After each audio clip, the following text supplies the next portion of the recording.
बिस्मिल्लाहिर्रहमानिर्रहीम। अस्सलामु अलैकुम। आज हम आपके लिए बहुत खूबसूरत वीडियो लेकर हाज़िर खिदमत हुए हैं।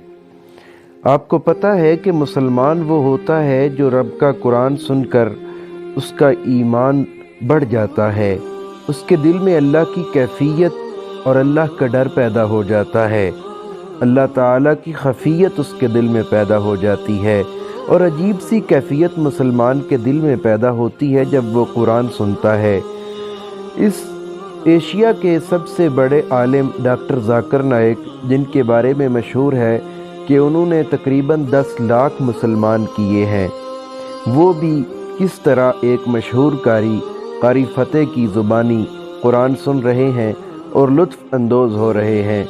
बहुत ही खूबसूरत मंज़र है। आप भी समाअत फरमाएं। अगर वीडियो अच्छी लगे तो वीडियो को लाइक करें। बहुत शुक्रिया। बिस्मिल्लाहिर्रहमानिर्रहीम। अल्लाहु नूरुस्समावाति वल अर्द, मथलु नूरिही कमिश्कातिन फ़ीहा मिस्बाह, المصباح في زجاجة، الزجاجة كأنها كوكب دري يوقد من شجرة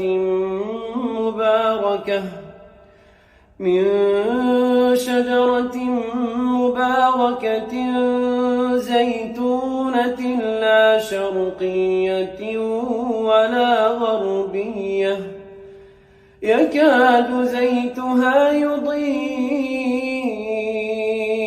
ولو لم تمسسه نار، نور على نور، نور على نور، يهدي الله لنوره من يشاء، ويضرب الله الأمثال للناس، والله بكل شيء عليم.